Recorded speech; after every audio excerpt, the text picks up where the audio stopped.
There is a kind of person who changes a room without trying to change it. You have met them. They are not the loudest. They are not performing. They are not working to be noticed. And yet something about the quality of their presence makes everything in proximity to them feel slightly different. Conversations go deeper. People say things they would not normally say. The room becomes less guarded, more real. You leave and realize you cannot entirely explain what just happened. They were not particularly witty. They were not dressed unusually. They did not dominate the conversation or make any grand impression. They were simply there in a way that most people are not simply there. And that quality, that specific way of being present and composed and genuinely themselves without effort or performance, is the most attractive thing available to a human being. It is also the most underrated, and it is almost entirely teachable. This video is about 11 habits, not 11 tips for seeming more attractive. 11 specific practices, each rooted in Stoic philosophy and in what the most honest observers of human nature have understood about what actually draws people to one another at the level that lasts. Not the surface level of impression management, the deeper level of genuine character. And the distinction matters enormously, because impression management exhausts you and eventually fails. Character, built through honest daily practice, becomes effortless and compounds over time. The Stoics were not interested in attraction as a performance. They were interested in virtue as a way of life. And what they understood, though they would not have used this language, is that the person who has genuinely built their character through the specific practices of Stoic self-development becomes, as a natural consequence of that building, someone that other people find impossible to ignore. Not because they are trying to be noticed, because of what they have actually become. 11 habits, each one a genuine practice, each one building something in you that the impression-managing version of this content would never reach. If this channel is new to you, subscribe to the Stoic Truth right now. Hit subscribe, turn on the notification bell, and let us take the time this deserves. The first habit is the one that makes all the others possible. Authentic independence, or the specific quality of someone who has genuinely located their sense of worth inside themselves, rather than in the ongoing verdict of the world around them. Most people have never genuinely experienced this, not because they are weak, but because nobody taught them that it was available. We are raised in a system that teaches us from the very beginning to measure ourselves through external feedback. The grade, the approval, the validation of the right people. And that teaching is so thorough and so consistent that most adults carry it forward into their entire lives without ever questioning whether it is actually the right operating system for a self-respecting human being. The cost of running that system is specific and enormous. Every time you need someone's approval and do not receive it, you experience something close to genuine threat. Every time the validation does not arrive in the form you needed, the self-concept wobbles. And the wobbling creates the specific anxiety of someone whose sense of who they are is never entirely stable because it depends on conditions they cannot control. Other people's assessments, which are themselves shaped by those people's moods and histories and preoccupations, and have very little to do with you specifically. Authentic independence is not arrogance. It is not the performance of not caring what anyone thinks. It is the genuine internal state of someone who has built their self-assessment on something more stable than external feedback, on their values, on how they actually treat people, on whether their actions align with what they believe is right, on the quality of their own judgment about their own life. These things, unlike other people's opinions, are available to be known directly and honestly, and the person who builds their sense of self on these things rather than on the unstable ground of external validation becomes, over time, someone with a quality of presence that the approval-seeking person can never produce, regardless of how many people approve of them. Musonius Rufus wrote something that cuts directly to this. He wrote, "The person who is not disturbed by lack of praise is not disturbed at all." He meant this technically, not as aspiration, but as diagnosis. The specific instability that produces the seeking of praise is the same instability that produces being disturbed by its absence. Remove the dependence, and you remove the disturbance. And what remains in the space where the disturbance was is something that other people feel before they can name it. A quality of groundedness, of not being for sale, of someone who is genuinely the same person, whether they are being admired or overlooked. That quality is rare, and rare things create the specific kind of attention that common things cannot buy. You do not have to announce your independence. You do not have to perform it. You simply stop performing its opposite. And what emerges in the absence of the performance is the thing that has been there all along, waiting for the performance to stop. The second habit is one that the Stoics considered essential, not as aesthetics, but as philosophy made physical. The way you carry yourself. They called it dignitas, the specific quality of composure and uprightness that communicates, without a word, that this is a person who has something worth maintaining. Most people have never thought about how they move through the world. The slightly collapsed posture of someone who has been hunching toward a screen for years. The restless quality of hands that have nothing to do and find something anxious to do anyway. The eyes that move too quickly between things, unable to settle, giving the impression of someone whose attention is not entirely in the room. None of these are character flaws. They are habits, and habits can be changed. What the Stoics understood about this is that the way you hold the body is not separate from the way you hold the mind. The person who practices composure physically, who moves slowly and deliberately, and with the specific quality of someone who is not rushing towards something or fleeing from something, is also practicing composure mentally. The two reinforce each other, and the compound effect of both, built across daily practice rather than performed occasionally, produces the specific quality of presence that stops a room. Seneca wrote in a letter to his friend Lucilius something that is rarely quoted but perfectly precise.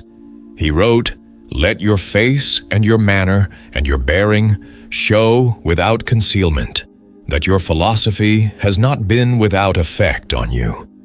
He was not recommending that philosophy be announced. He was recommending that it be visible. In how you stand, how you look at someone when they are speaking, and how you occupy the space you are in without either shrinking or expanding into it unnecessarily. The body as the external evidence of the interior life, and the interior life built through genuine Stoic practice, producing a physical presence that is its own argument for itself. Drop a comment right now. This is the honest one.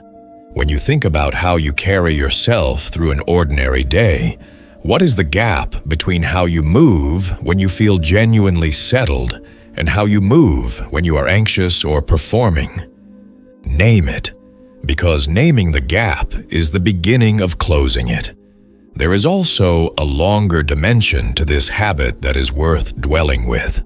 The building of authentic independence is not a single decision. It is the accumulation of small daily choices to locate the assessment of your worth inside rather than outside. Now, every time you make a choice based on your values rather than on what will be best received, you add a brick. Every time you sit with someone's disapproval without adjusting yourself to eliminate it, you add a brick. Every time you choose the direction you have genuinely decided is right over the direction that will produce the most immediate social comfort, you add a brick. And these bricks, accumulated over weeks and months and years, build something that is eventually genuinely structural. Not a performance of independence, independence itself. The specific, settled quality of someone who has been living on their own terms long enough that living any other way has genuinely ceased to feel like an option. The third habit is one the source script called sophistication through scent, but that is really about something considerably larger. Attention to the details of your own presentation as an expression of self-respect rather than vanity. There is a difference that is worth understanding clearly. Vanity is the management of how others see you. It is oriented outward, toward the impression, toward the reaction. Self-respect through personal care is oriented inward. It says, I am someone worth presenting well, not for your benefit, for mine. And that orientation, subtle as the difference sounds, produces an entirely different quality of result. The person who takes care of themselves because they are trying to produce a specific impression on others is always slightly anxious, always monitoring the reception, always adjusting. The person who takes care of themselves because they believe their own life is worth that level of attention is settled. The care is for them. The rest follows. Seneca wrote, "Let your outward appearance be simple and dignified, reflecting the serenity of your mind." He was not describing a dress code. He was describing the alignment between interior state and exterior presentation.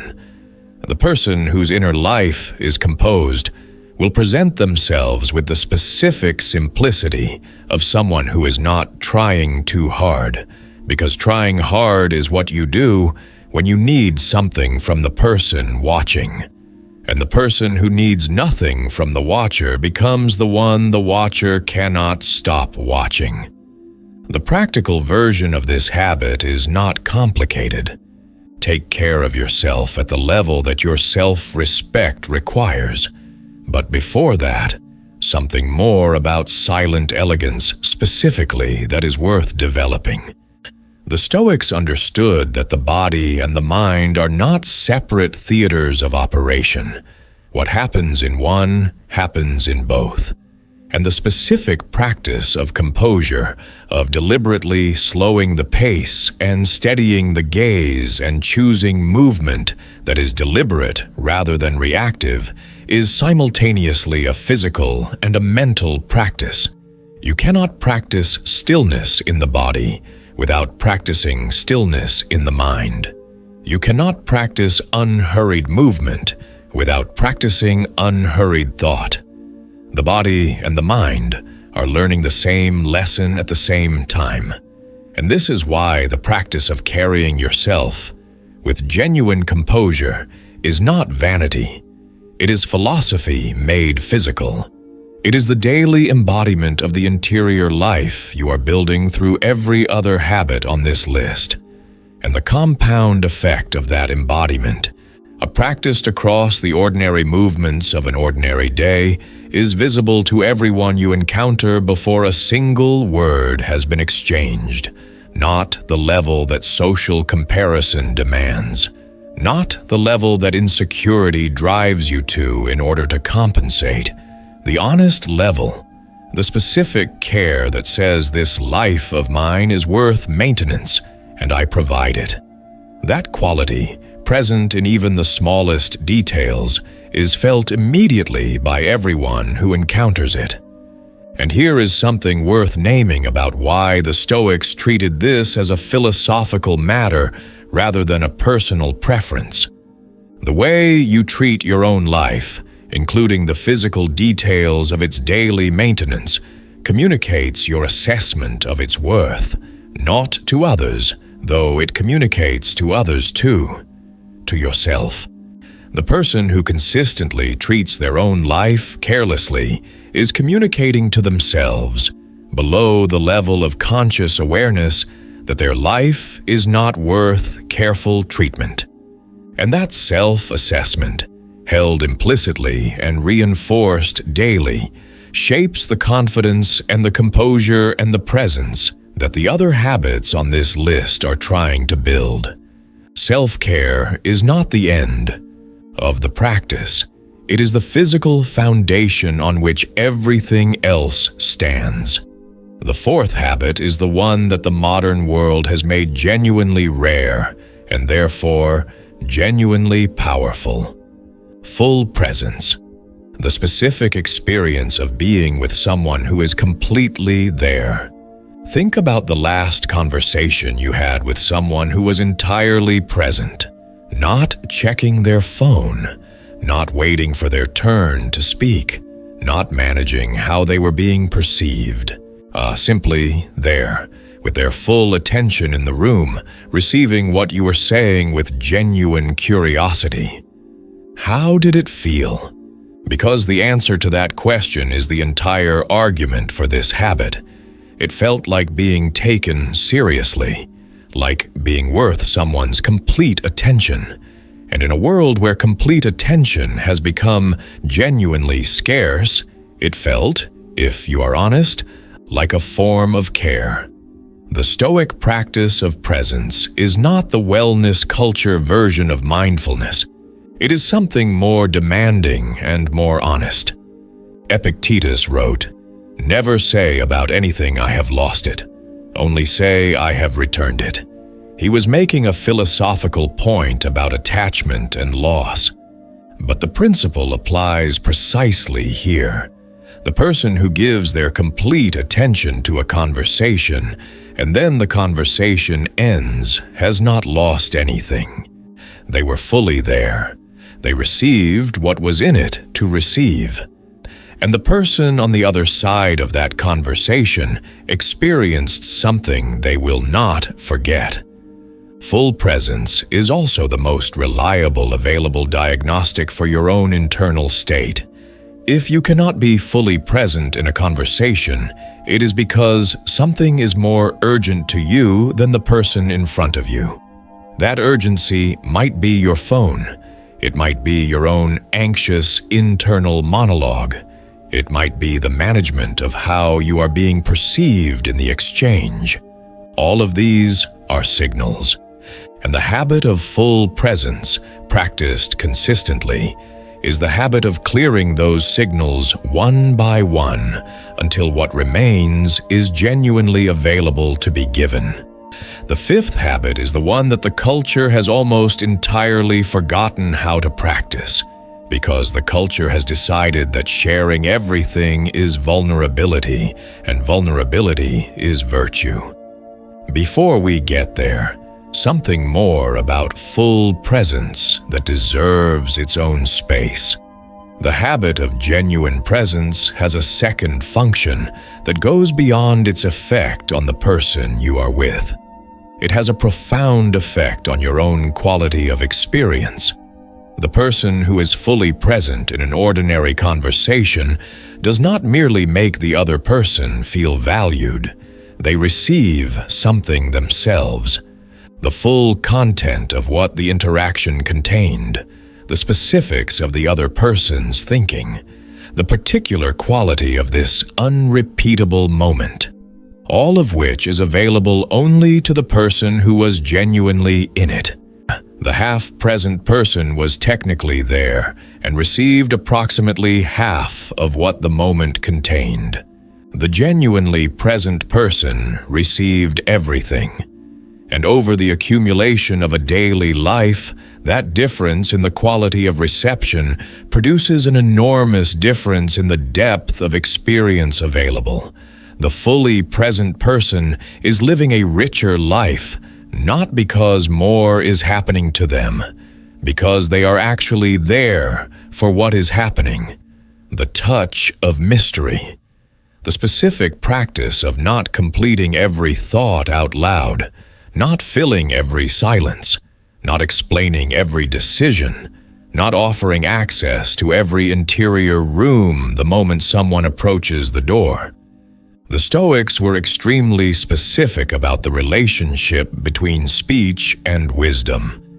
Epictetus wrote, "Be silent for the most part. Say only what is necessary, and in few words. The person who speaks only when they have something genuinely worth saying produces a specific quality of attention in their audience that the person who fills every silence can never produce, because what is always available is never awaited, and what is rarely given is remembered when it arrives." The practical version of this habit is not about being cold or withholding or playing emotional games. It is about the honest recognition that not everything that could be said should be said, not because it should be hidden, but because some things have more power in their unsaid form. The decision you made without explanation, the opinion you chose not to offer, the part of your interior life that you keep because you have decided it is yours and not a resource for other people's entertainment or reassurance. These protected spaces in a person are not walls. They are depth, and people sense depth before they can explain what they are sensing. Subscribe to the Stoic Truth right now if you are not already here. Hit subscribe and turn on notifications.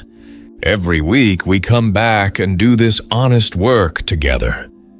There is also a specific and practical dimension of the mystery habit that the source material around this subject consistently misses.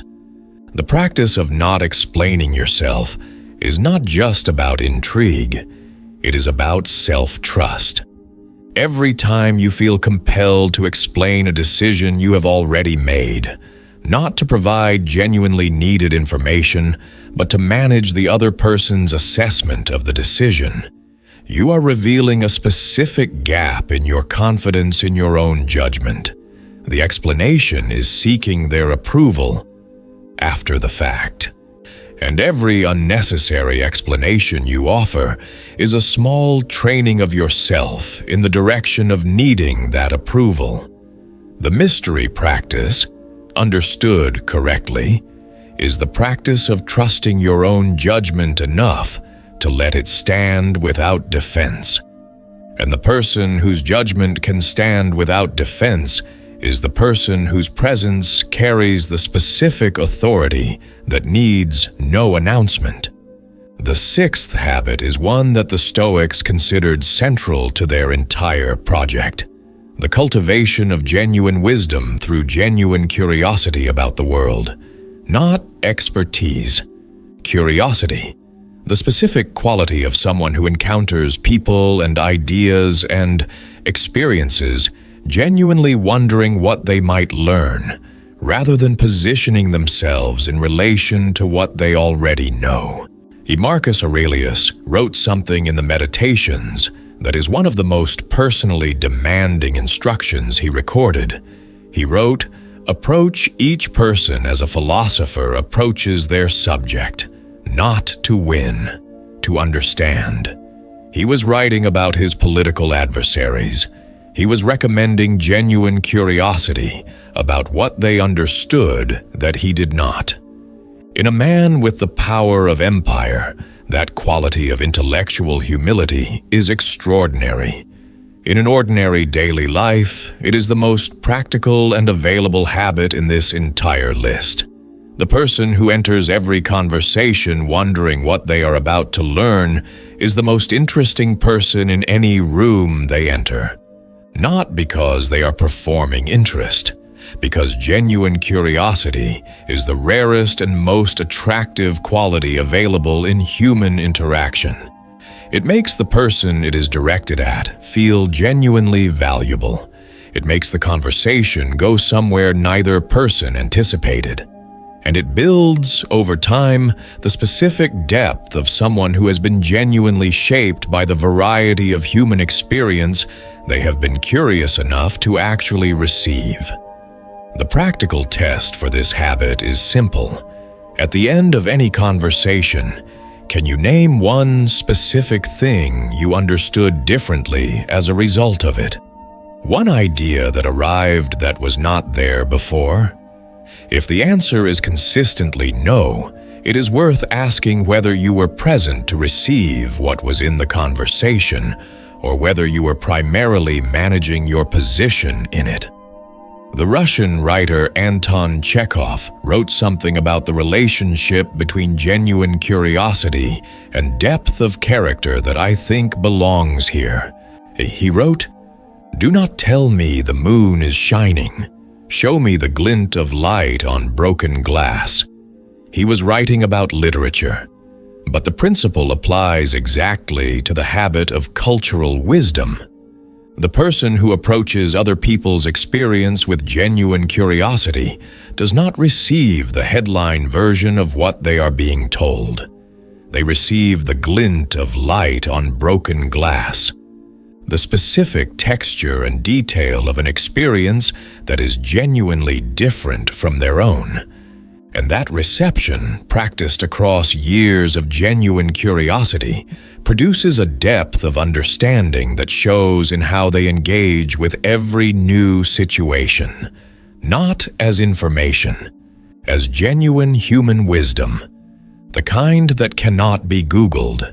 Oh, the seventh habit is the one the Stoics are least expected to emphasize, and that they, in fact, considered one of the highest expressions of the philosophical life. Compassion, not sentiment, not the performed kindness that asks for recognition, the specific quality of someone who is genuinely attuned to the interior experience of the person in front of them. Marcus Aurelius wrote something about this that most people are surprised to find in the Meditations because it sounds more like a spiritual text than a philosophical one. He wrote, "Whenever you are about to find fault with someone, ask yourself this question: what fault of mine most nearly resembles the one I am about to criticize?" He was not recommending that fault be ignored. He was recommending the specific quality of honest self-examination that produces genuine compassion rather than judgment. Genuine compassion is magnetic because it is not trying to be. The person who approaches others with honest curiosity about their experience, without judgment, without rushing to offer solutions, without the anxious need to fix in order to feel useful, creates the specific quality of safety that most people never find outside their most intimate relationships. And the person who can offer that quality in an ordinary daily interaction becomes someone that people seek out in a way they often cannot explain. The eighth habit is the one that serious philosophy always undersells, because seriousness tends to be suspicious of lightness. The cultivation of genuine joy. Let me say something honest about what genuine joy is and is not before we go further. Genuine joy is not the performance of positivity. It is not the instruction to find the bright side of things that genuinely have no bright side. It is not the relentless optimism that refuses to acknowledge difficulty. What genuine joy actually is, at the level this habit is building toward, is the specific quality of someone who has engaged deeply enough with their own life to find what is genuinely good in it, and who has cultivated the daily attention to notice that goodness when it is present. Not manufactured, found, in the ordinary texture of a life being genuinely lived. The German philosopher Friedrich Nietzsche wrote something that is the most honest description of this habit available. He wrote, "What is done out of love always takes place beyond good and evil." He meant that the person who has found something they genuinely love, genuinely find meaning in, genuinely take pleasure in for its own sake, has found a resource that is independent of the moral calculation of whether they deserve it. The joy that comes from genuine love of something ordinary, a specific kind of light, a particular quality of conversation, the specific pleasure of work done well, this joy is always available. Not because life cooperates, because the person has learned to find what is genuinely good in their life rather than waiting for better conditions to provide it. Before we get there, one more dimension of compassion that is worth slowing down for.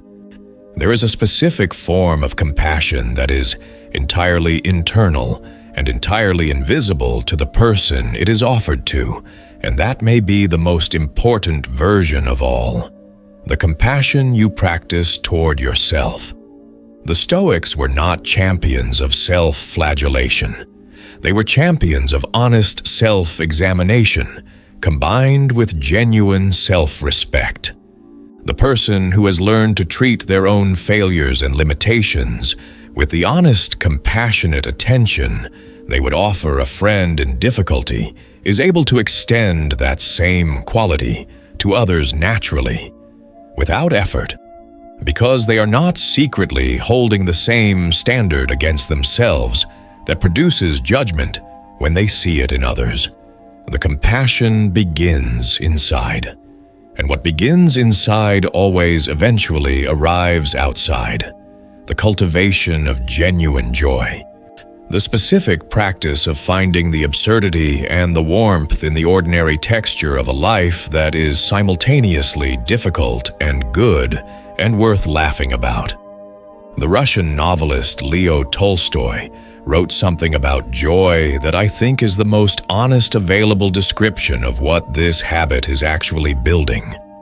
He wrote, "Joy can only be real if people look upon their life as a service and have a definite object in life outside themselves and their personal happiness."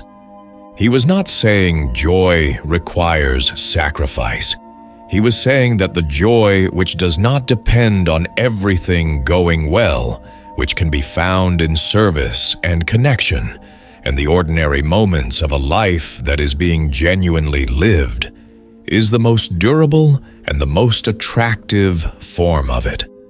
The person who finds genuine lightness in an ordinary day communicates, without a word, that they are not at the mercy of their circumstances, that they have found something inside the life rather than waiting for conditions to provide it. Drop a comment below right now. What is one specific ordinary moment in your daily life that genuinely produces something close to joy and that you have been taking for granted? Name it, because naming it is the beginning of genuinely inhabiting it rather than just passing through it. The ninth habit is the one that the wellness industry has managed to simultaneously overcomplicate and reduce to aesthetics. Self-care. The genuine daily practice of maintaining the physical and emotional infrastructure of a human being who takes their own life seriously. Seneca wrote something about the relationship between the body and the mind that cuts through every version of this subject that has since been produced. He wrote, "Care for the body should not be too great a concern.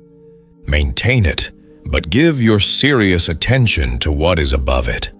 He was not recommending neglect. He was recommending proportion. The person who obsesses over their physical presentation is still locating their value in something external, but the person who genuinely maintains their health and energy and sleep and nutrition as the foundation of a life they are trying to live fully is doing something entirely different. They are not performing wellness. They are building capacity. And capacity, quietly and consistently built, shows in everything. The practical version of this habit is not complicated. It is the honest daily maintenance of the body you have been given to live in. There is also something worth saying about what this habit builds beyond the obvious physical benefits. The person who consistently maintains their health and sleep and nutrition and movement is building one specific thing that all the other habits on this list depend on: resilience. The body that is well maintained is less reactive, less easily triggered, less prone to the specific irritability and impatience and emotional fragility that physical neglect consistently produces. The Stoics understood this. Marcus Aurelius tracked his physical state in the Meditations alongside his philosophical reflections because he understood that the quality of his philosophical engagement was not independent of the quality of his physical maintenance. The two are not separate systems. They are the same system, and the person who treats them as separate and neglects one in service of the other will find the one they are attending to gradually compromised by the one they are ignoring. Not the performance of health for other people's assessment, the genuine investment in the foundation of everything else, and the specific quality of someone who has consistently made that investment shows in their energy, their composure, their presence in the world. Not because they are looking a certain way, because they are actually there. The 10th habit is the one that determines the quality of every interaction available to you.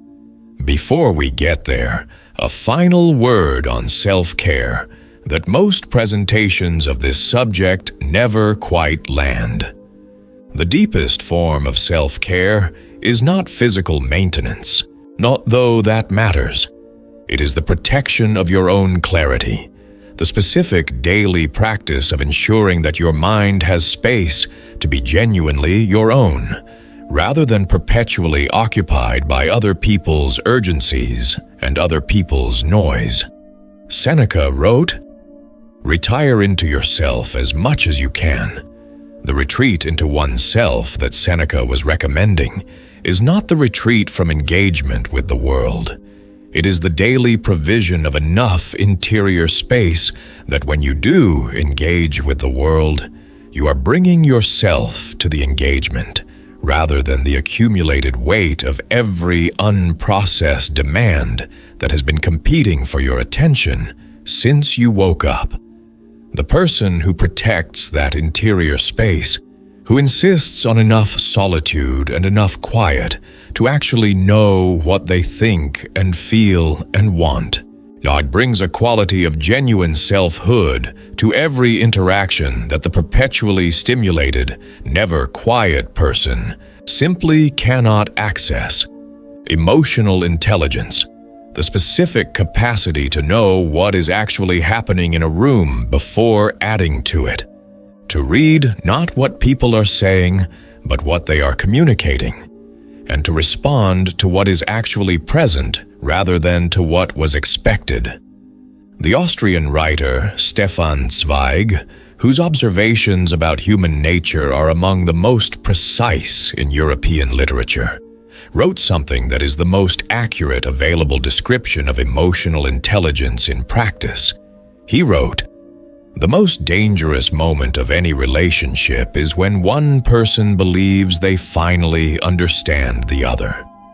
The specific danger he was describing is the moment when genuine curiosity stops and assumed knowledge takes over.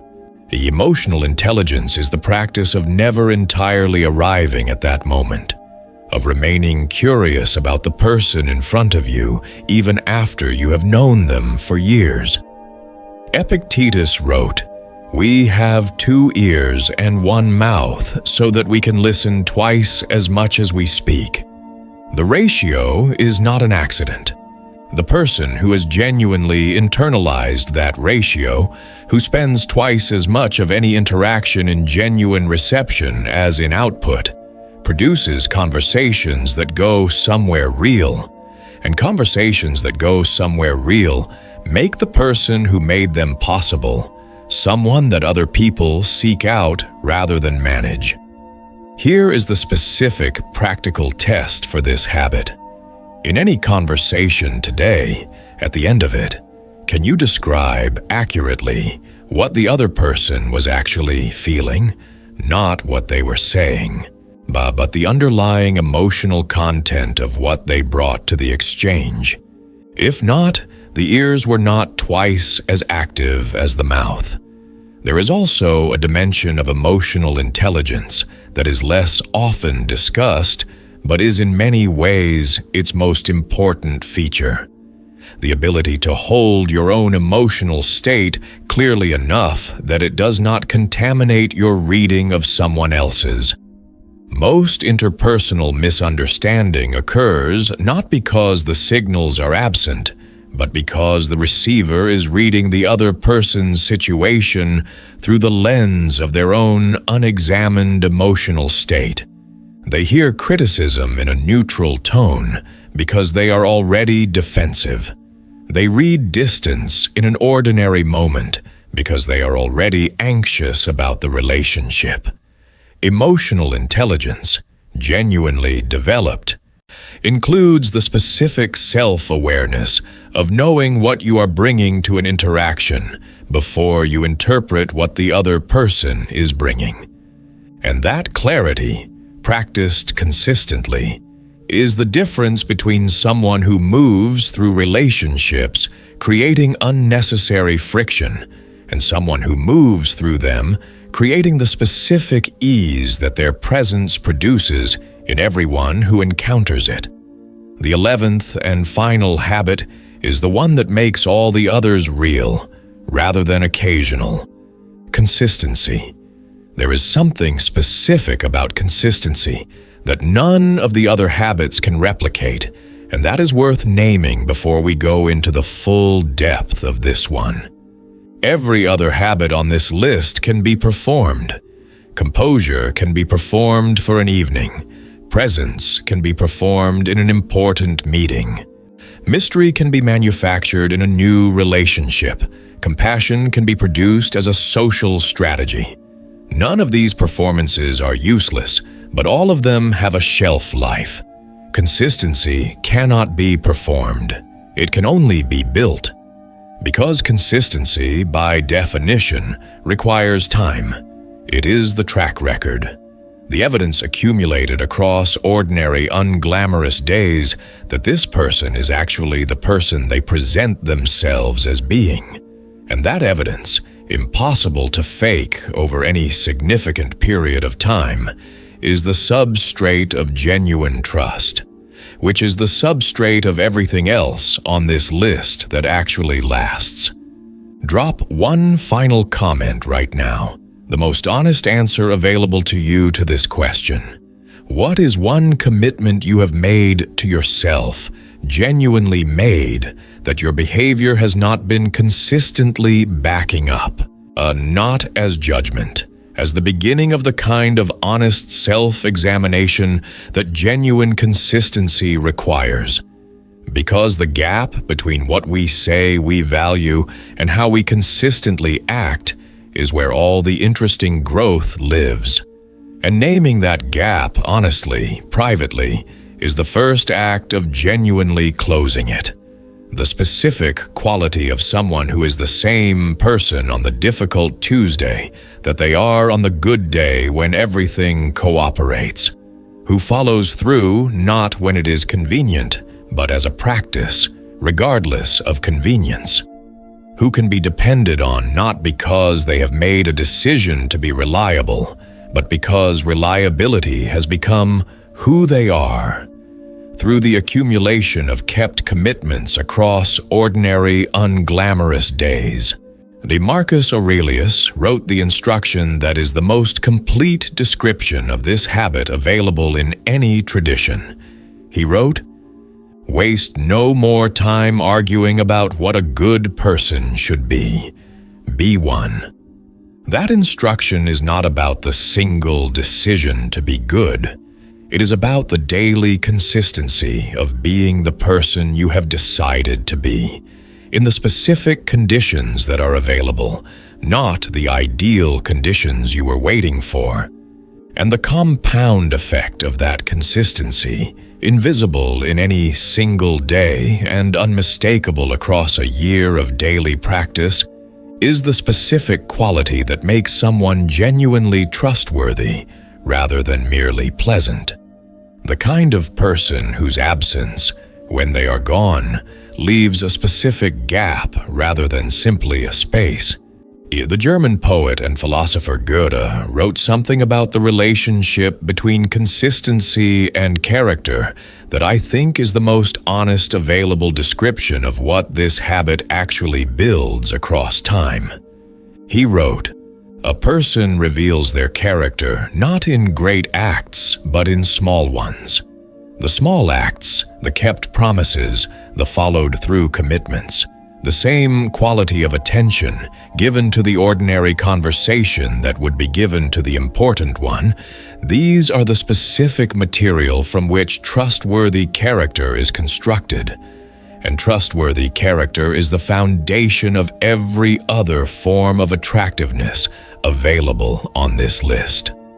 Now, I want to spend time with something the original material around this subject never addresses: the relationship between all 11 habits and the specific Stoic understanding that none of them are meant to be performed for an audience.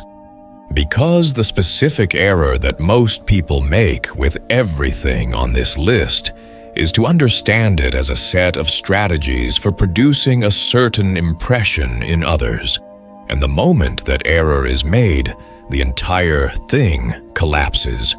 Because authenticity, which is the substrate of all 11 habits, cannot be performed. It can only be built, and it is built in private, in the decisions made when nobody is watching, in the daily maintenance of the interior life that eventually produces the exterior presence without requiring any management of how that presence is received. Musonius Rufus, writing about the relationship between philosophy and daily life, he put it with the directness that makes him one of the most practically useful of the Stoic writers. He wrote, "What could be more fitting for someone who claims to care about virtue than to act virtuously? Not to seem to act virtuously, not to be seen acting virtuously, to act virtuously. The distinction is everything. The person who has genuinely built the 11 habits of this video through daily practice without performance produces a presence that is felt before it is noticed, because it is not produced by effort. It is simply what they are." The Argentinian writer Jorge Luis Borges wrote something about the relationship between character and attention that is the most beautiful description I know of what happens when this kind of genuine cultivation reaches its full development. He wrote, "A man sets himself the task of portraying the world. Through the years he peoples a space with images of provinces, kingdoms, mountains, bays, ships, islands, fishes, rooms, instruments, stars, horses, and people. Shortly before his death, he discovers that that patient labyrinth of lines traces the image of his face. He was talking about art, but the principle applies exactly to character. The person who has genuinely and consistently practiced the 11 habits of this video, without performance, without audience, without checking the reception, has traced across the accumulation of daily choices the image of a self. And it is that self, genuinely and honestly assembled, that becomes the presence other people cannot explain and cannot stop responding to. Here is what I want you to take from this video. Not a list of things to do in order to seem more attractive. A single understanding that changes what the list means entirely. Every one of these 11 habits is a form of the same practice. The practice of taking your own life seriously enough to actually inhabit it. To be genuinely independent because you have genuinely built your self-respect on something stable. To carry yourself with composure because you have actually built composure rather than borrowed it from good circumstances. To be genuinely present because you have actually decided that the person in front of you deserves your full attention. To cultivate genuine wisdom because you have actually decided that every encounter has something to teach you. To practice genuine compassion because you have actually looked at another person and allowed their experience to land. Oh, to find genuine joy because you have actually engaged with your life rather than waiting for it to cooperate with your preferences. To take genuine care of yourself because you have actually decided that your own health and energy and emotional stability are worth maintaining. To be genuinely consistent because you have actually decided that your word is worth keeping as a matter of who you are rather than as a strategy. Each of these is available to you, not as a performance, as a practice, daily, unglamorous, private, and compounding over time in the most reliable way available to a human being who has decided to take themselves seriously. The Stoics called this eudaimonia. It is usually translated as happiness, but it means something more specific and more demanding. The specific flourishing of a person whose character is aligned with their values and whose daily life reflects that alignment consistently in ordinary conditions without requiring extraordinary circumstances. That flourishing, built in private through daily practice, is what the world reads as impossible to explain attractive presence. You do not need to change who you are. You need to become more fully what you already are. That is the entire practice, and it is available starting today. There is one final thing I want to say about all 11 of these habits collectively. They share a common root. Every single one of them is the specific practice of taking your own life seriously.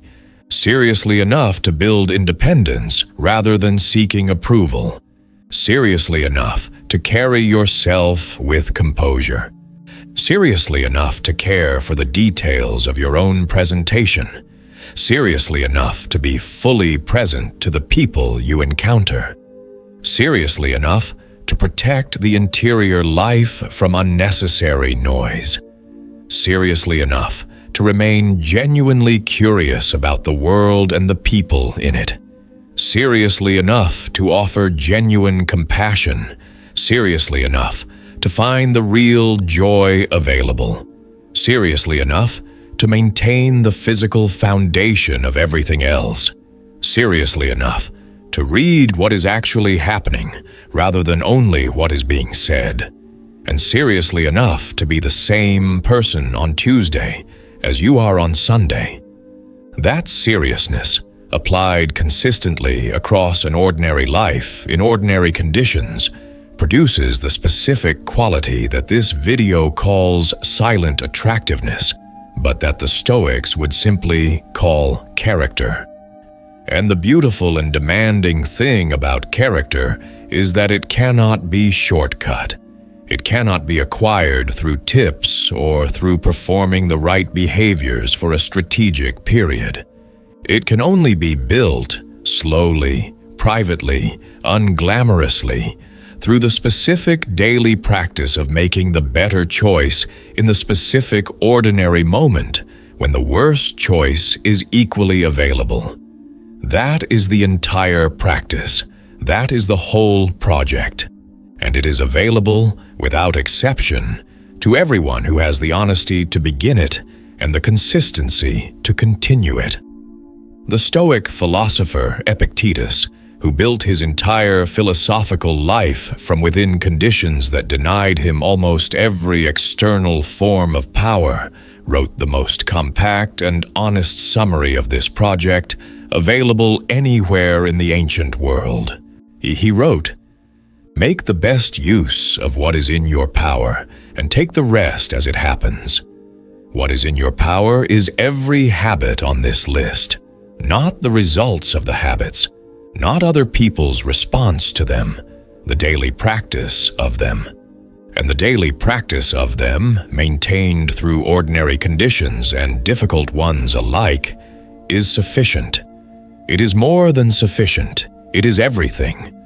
And character, built in private through daily practice, is the only form of attractiveness available that does not eventually require maintenance. Everything else fades. Character, genuinely built, compounds. That is the whole argument. And it begins wherever you are, with whatever the next available moment contains. If this video reached something real in you, I hit the like button right now and share it with someone who has the capacity for this kind of genuine development and who has not yet found the language for it. Subscribe to the Stoic Truth if you are not already here. Every week we come back and do this kind of honest work together. The next video is already on your screen. You do not need to be noticed to matter. You need to be genuinely yourself. And when you are genuinely yourself, fully and consistently, and without performance, the attention that arrives is the kind that lasts.